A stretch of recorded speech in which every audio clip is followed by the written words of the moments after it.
the weather forecast with Coloca and its multi-purpose banquet hall, Il Palazzo. Hello to everyone and thanks for joining me for the very first time on this edition of the weather forecast. Between tonight and tomorrow morning, temperatures vary between 16 to 26 degrees all over the national territory. For instance, in the Adamawa region, minimum temperatures will be 16 degrees, same situation in the far north, the northwest and west regions of the country. But then, even in the central region, maximum temperatures will be 22 degrees and 25 degrees in the south. So make sure you stay covered throughout the night. Now, let's continue in the littoral region of the country, where temperatures will rise up to 28 degrees throughout the evening and the morning. Precipitation is announced in the town of Douala. And to continue, let's go to the north region of the country, where temperatures rise up to 28 degrees as well throughout the evening, and in the morning temperatures will drop to as low as 22 degrees in Podi. And then to end, let's go to the southwest region of the country, where throughout the day the sky will be full of clouds throughout the evening, and in the morning temperatures will drop to as low as 14 degrees in Bangem. Before we go, I'd like to invite you to go and visit the Brumfi Hills in the Indian Division of the southwest region of the country. Thank you very much for watching this edition of the Weather Forecast. Goodbye.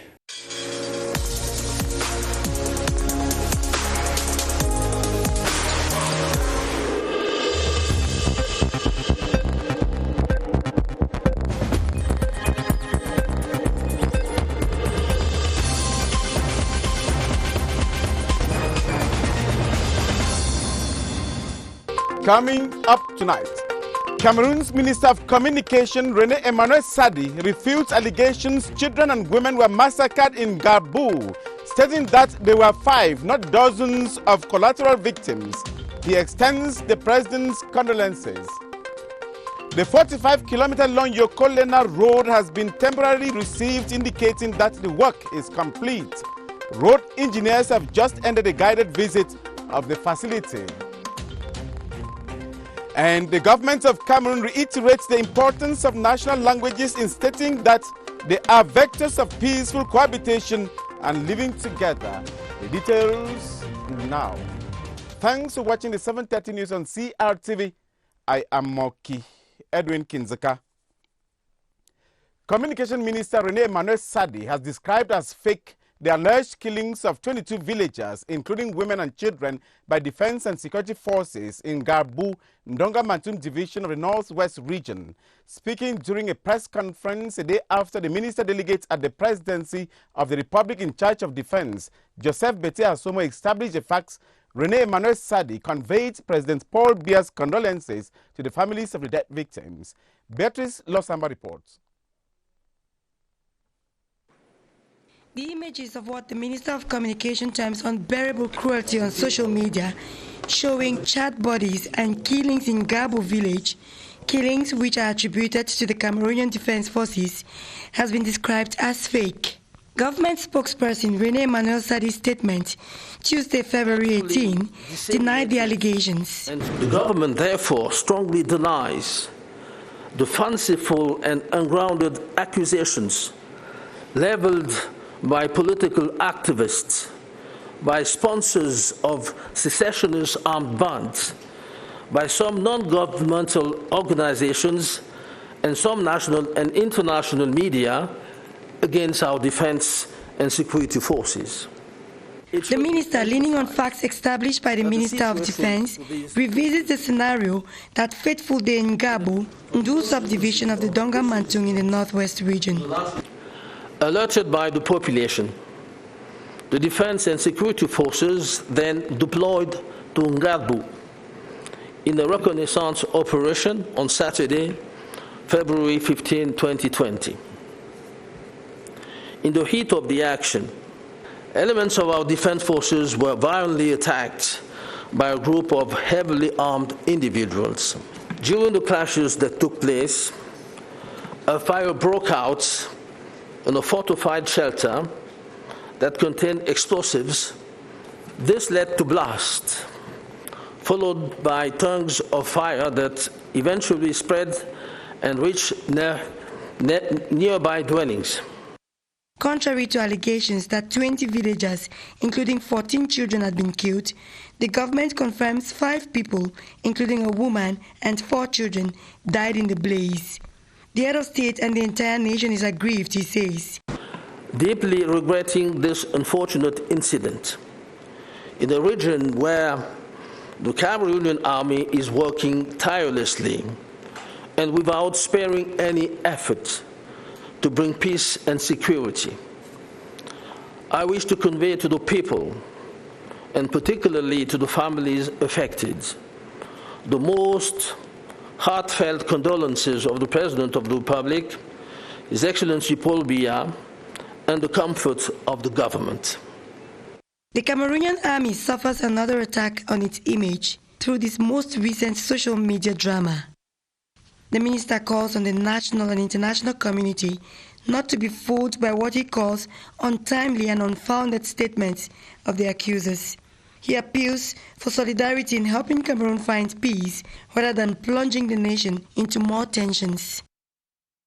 The United Nations has encouraged the government in its resolve to independently ensure an impartial investigation into the NGARBUH killings. The coordinator of the UN system in the country, Allegra Maria Biaoche, was one of 3 diplomats received at the Ministry of External Relations this day.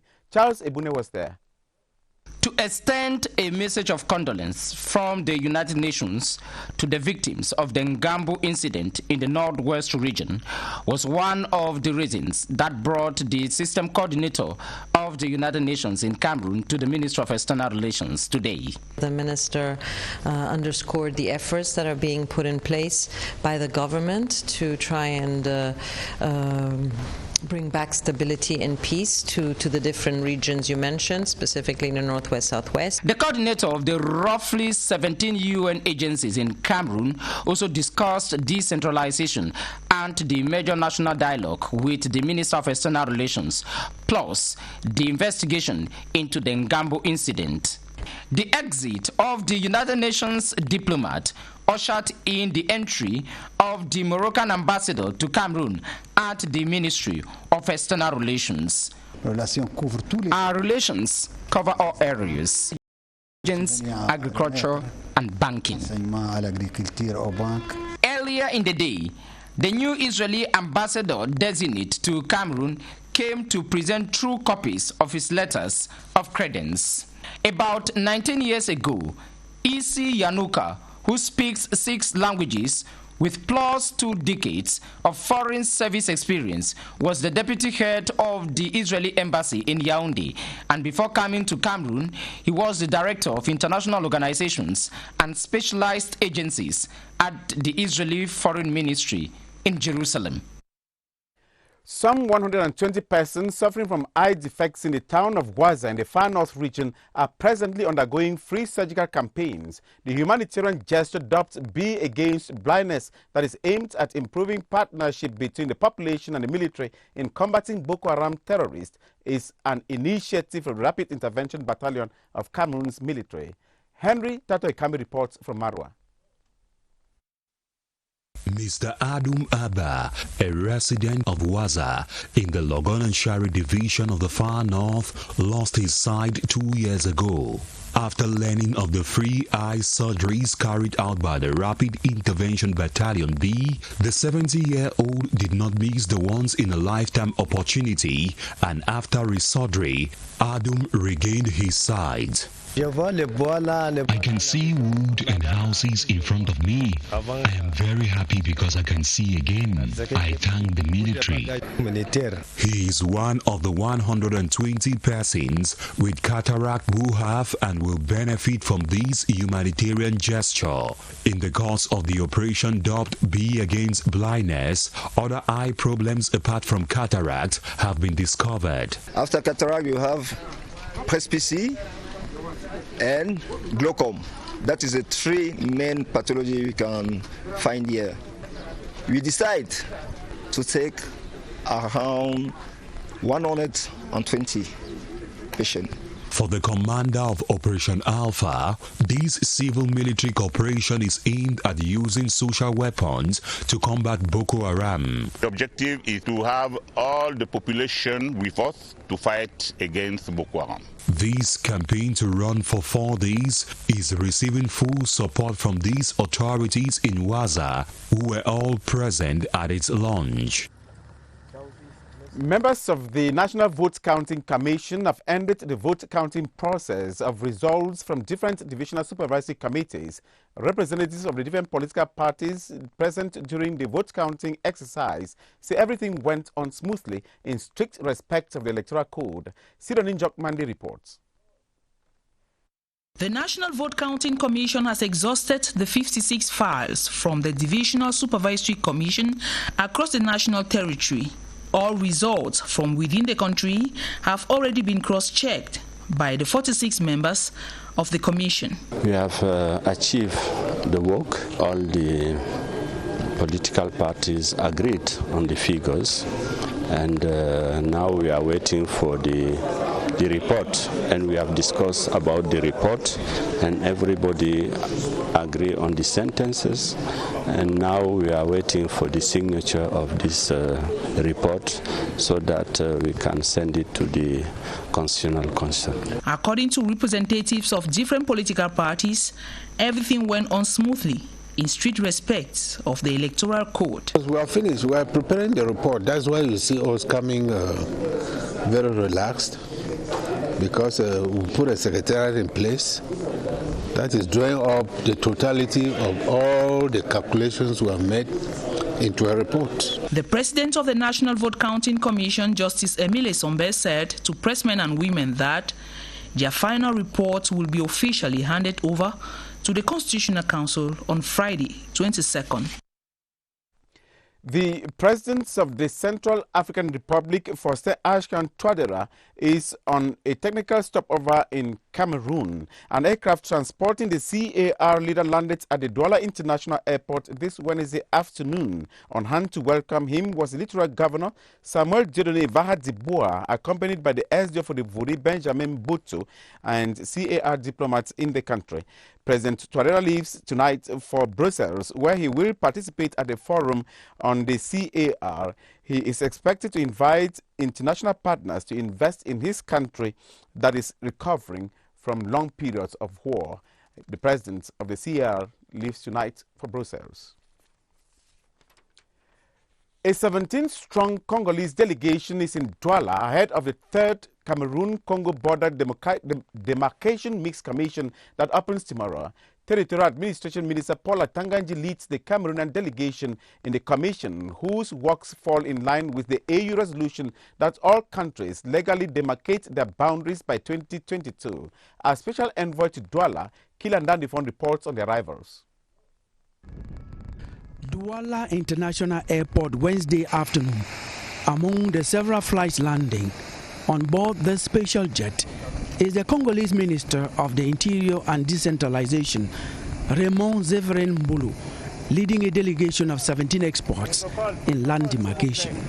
On hand to welcome them, the Cameroon Minister of Territorial Administration, Paul Atanganji, at the head of the Cameroonian delegation of experts in the domain. After pleasantries to his guest, Minister Paul Atanganji led them to Sawa Hotel, where they will be lodged for 3 days of the third Cameroon-Congo border demarcation mixed commission.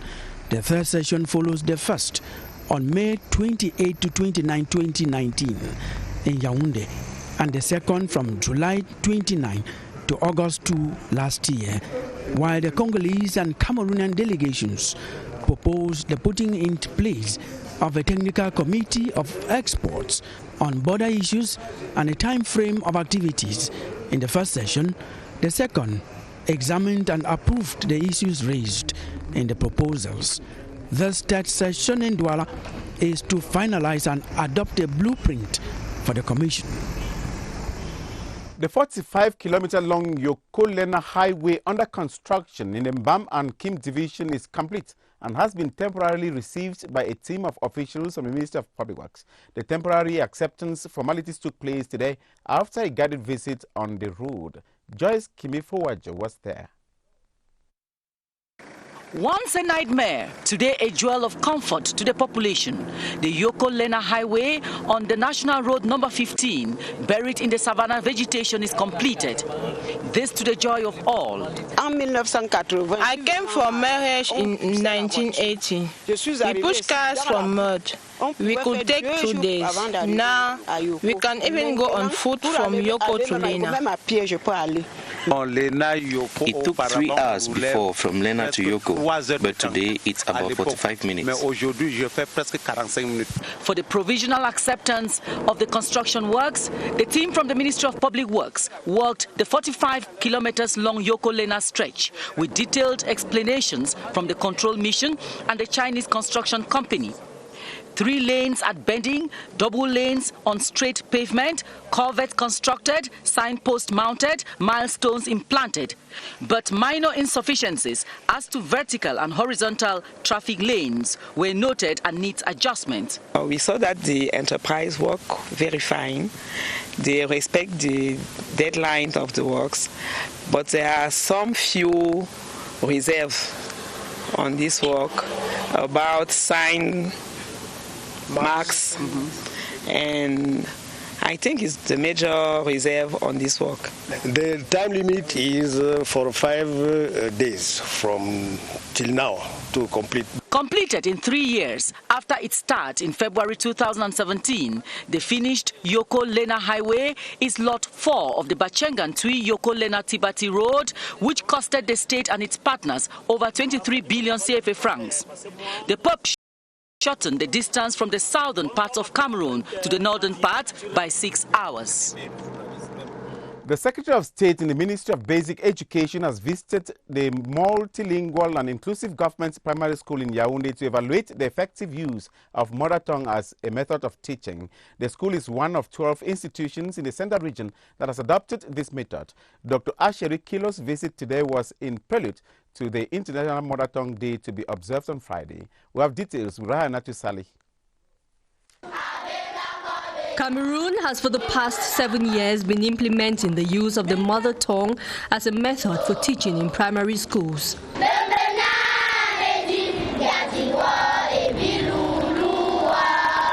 At the multilingual and inclusive government primary school Yaoundé, the lesson being dished out in the mother tongue seems to resonate well with the learners, amongst them an august guest. Dr. Asheri Kilo, Secretary of State in the Ministry of Basic Education, is here to see for herself that the teaching of the mother tongue is effective. It is very impressive the way the children are taken into learning their languages, and I decided to check in this class how many children are from other regions rather than Yaoundé, and I figured that there were children from almost all the 10 regions in Cameroon.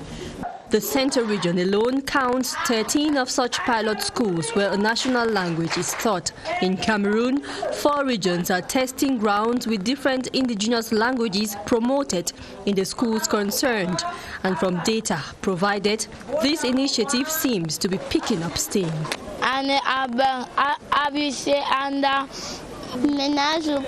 École inclusive du centre administratif groupe 1B. Beautiful.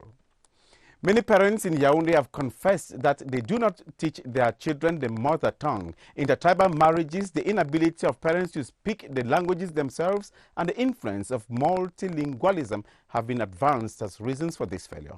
Emmanuel Avamui. Do you teach your children your mother tongue? I'm not teaching my children my mother tongue. I don't have any mother tongue to teach to my children. Why?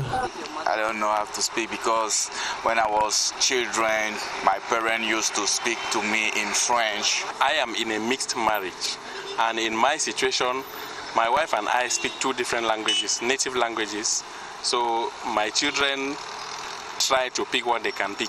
I'm married to a lady from different tribe. When the parents fail to transmit their values and identity to their offsprings, the burden falls on the society. There's lots of influence on multilingualism. The use of different languages sometimes discourage some people to use their mother tongue, but we want to remind them that a lot of their identity is carried by the mother tongue and the culture.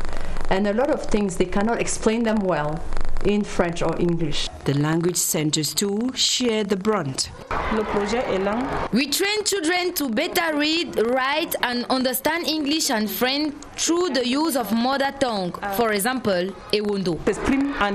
Language specialists are clear that any language not spoken to the children is bound to go extinct. But when you go to the villages, you realize many people are not able to function just with French and English. And we saw that when there was a cholera outbreak in the far north. It's only when the information started coming in for full day that people started changing behavior and the cholera was stopped.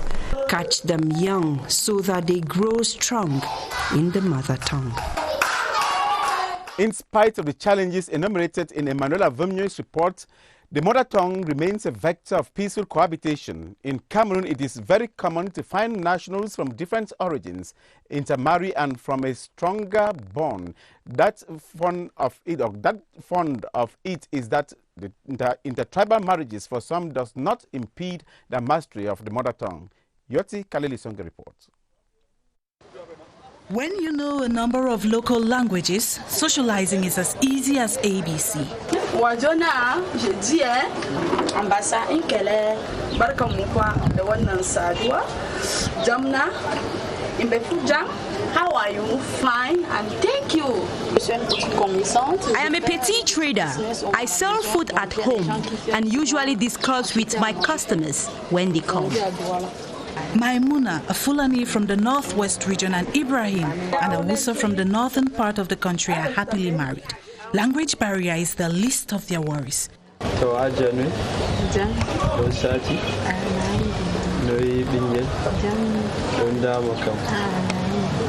Mama Fadimato Anawusa tells us in a window that she's been living in Yaoundé for about 60 years and cohabits peacefully with the natives.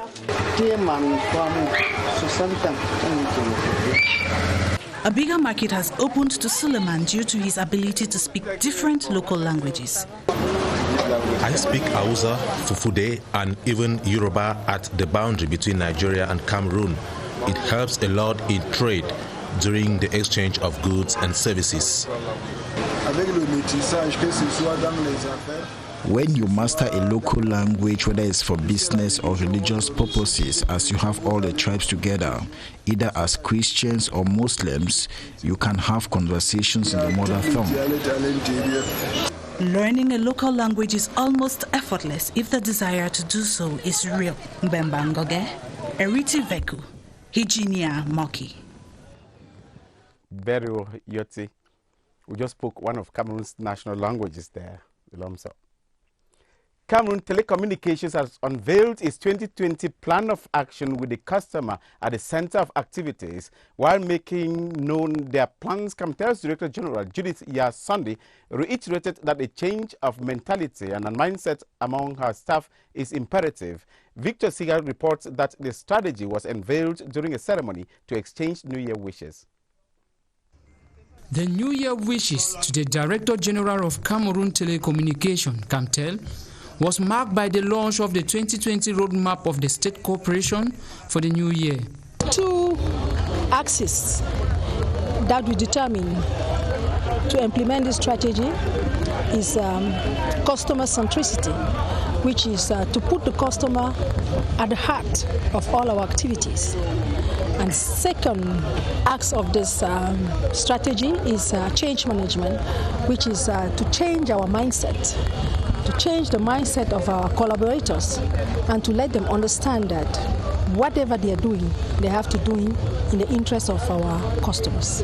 The strategy for its roadmap includes actions to minimize risk of disruption in the functioning of the optic fiber, raise more awareness among shareholders, and initiate talks with project developers to ensure the relocation of network that jeopardize the relationship between the company and its clients. While saluting the staff for their effort that made 2019 a successful year, the Director General called on them to step up their commitment for the growth of the corporation. Developing the broadband infrastructure, which remains one of the major challenges for Cameroon in the sector of communication, to boost telecommunication and improving productivity, she underlined, will be the first concern to be addressed. Cameroonian business persons have been encouraged to invest in hotel real estate and reap the reward as the country remains a tourist destination par excellence. This was during an encounter in Yaoundé between entrepreneurs and Mother Holding, a foreign luxury real estate giant. Mohamedou Dabo, president of Mother Holding, told Cynthia Saptala that there exist many investment venues in the business. Let's listen. We invite First Group, who did a very good realization in Dubai. The concept is having a partner to invest together in the hotel apartment, and we investigate about the concept, is why we invite them, and we are thinking that this concept will be very interesting for Cameroon. We got a working session with the Minister of State in charge of tourism, and the idea is under discussion, and I think that the guarantee to the Minister that they will come back to study together how and when those type of concept will be implemented in Cameroon. In Act 3 of our running series on Cameroonians and their addiction to telenovelas, our focus today is on what the Cameroonian film industry can do to attract similar affection to homemade serials. Cinda's team discussed with some film producers and brought back this report. Their storylines are attractive. They recount tales that depict their cultures. But these tales seem to have won the hearts of many a Cameroonian, especially women.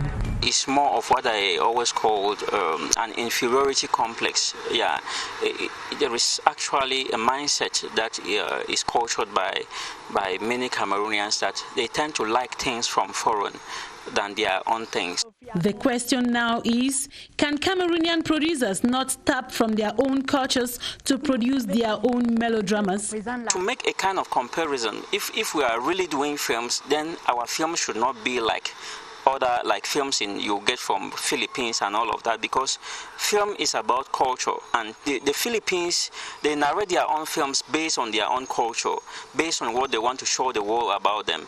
Cameroon perhaps have their own culture, and filmmakers, they are inspired by what they get around to tell the story.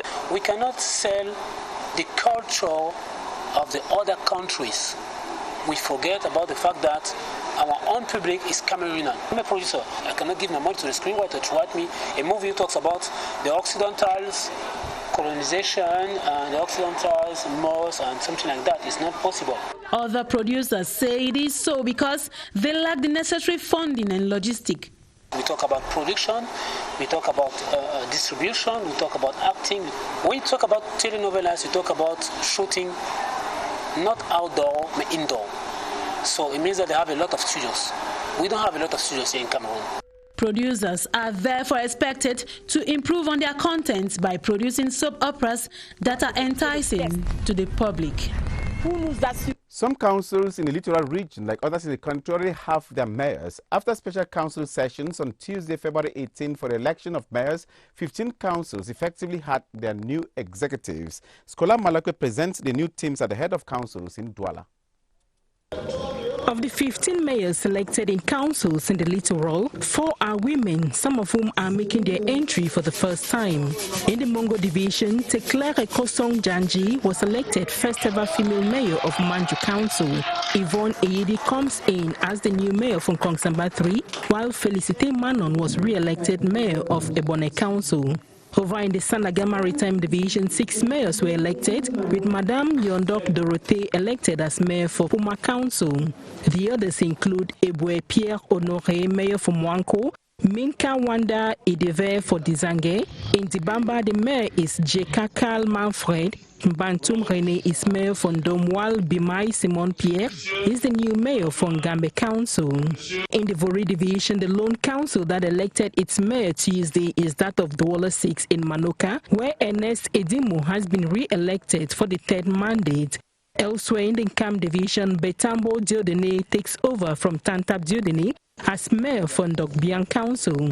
Political parties like the New Cameroon Patriotic Movement had its leader Paul Eric Kinge elected mayor for Loum in the Mongo division, while Lombard Ndimbak Serge Alexis of the Cameroon National Party for Reconciliation was elected mayor for Nkonjok in the Nkam division. The rest of the councils in the littoral will elect their executives next Tuesday, February 25th. The new mayor of Boya is David Mafani Namange. He was elected during a council session in the presence of our reporter from Gudan Table. Two candidates were presented to stand for the office of mayor of Boya, Dr. Amos Namangangongi and Mr. David Mafani Namange. After an unsuccessful attempt to convince the session that his opponent is not eligible to stand for the office, Dr. Amos Namangangongi withdrew his candidature, leaving Mr. David Mafani Namange with 39 votes out of 40 and making him the new mayor of the Boya Council. 48-year-old David Mafani Namange, married and a father of 4, has served the CPDM party in various capacities for about 30 years, with enough experience to enable him manage the Boya Council. I'm humbled and I'm overjoyed at the same time. I want to thank the population of Boya that started by voting our list. The things I think the populace of Boya need first is water and the lighting of the street. The new mayor has 4 deputies, with Akao Minerva Epus Lenonge as first deputy mayor. The team is ready to begin work immediately. With trust, we will be with humility. We will have to work now not for those who voted us but for Boya. We want to make Boya better than we met it, and that will entail that we all work together. I thank you people. Above all, I thank God Almighty. The session was chaired by His Majesty Chief Nje Mandenge and supervised by the SDO for Fako, Emmanuel Ngambalodu. The mayors of the Bamenda 1, 2, 3 and Tuba councils have also been voted into office. Eric Langmiao followed the voting exercise and now reports. He will once again head the Bamenda 3 municipality, the only council won by the SDF in the Northwest region during the last February 9th municipal elections. He was elected by all the 31 councillors of the municipality. Within this our mandate, every year we'll make sure that we tar at least 2 kilometers of road within Bamenda 3 municipality. Tuba was an SDF-led council in the last mandate, but this time around the incumbent won on the CPDM ticket and has vowed to continue the modernization of Tuba. Is to give roads, water, electricity, medical attention, good schools for the population, and encourage more of the children to go to school rather than being on boycott. In Bamenda 1, the new mayor has promised to bring development projects in the council area, hosting most administrative units. We want to really make Bamenda a small London. The CPDM won over the Bamenda 2 council from the SDF, and its new mayor has already a roadmap. Taking the bull by the horn, that we must put in place what the SDO has assigned us, what the governor assigned us. In Bali, Mayor Wandum Ernest has been given another 5-year mandate to run the affairs of the Bali Council. The municipal authorities here have been requested to work towards the development of their councils. So their main task is to promote hygiene and sanitation, but at the same time, the mayors should also promote tourism. The elections were closely monitored by the Central Committee delegates of the CPDM in Bamenda, Kletus Ani Matoya, and for Bali, Hamilton Sofri and Council List Leader Fongwat Edwin Novaga. The teams to take part in the Group C 2021 FIBA Afro Basketball qualifiers are already in Yaoundé. The 3-day competition will hold at the Multipurpose Sports Complex. While revealing the program this afternoon during a press conference, officials of Cameroon's basketball team assured the public that the national team is ready for the tournament. Details with Romeo Kenye. 13 players will represent Cameroon in the Group C window tournament slated for the Yaoundé Multipurpose Sports Complex from Friday 21 to 23. A couple of hours to kick off. Serenity and determination is the watchword of the selection. We know each other. We did a lot of windows for qualifiers together. People are ready. We know that we are playing at home. We want to make our country proud. Apart from host Cameroon, Ivory Coast, Guinea-Conakry, and Equatorial Guinea, whose delegation is yet to answer present, are expected to compete in this tournament. Concentrating on our team and the talent we have, how can we mesh together and play a good competition. Cameroon's prime objective at the end of the Group C is to grab a qualification ticket for the 2021 FIBA Afrobasket competition slated for Kigali, Rwanda. And that ends the 7:30 news on CRTV. Join Aderen Bala in exactly 28 minutes from now. I'll be back tomorrow at 7:30. I am Moki Edwin Kinzeka in Yaoundé. Thank you for watching.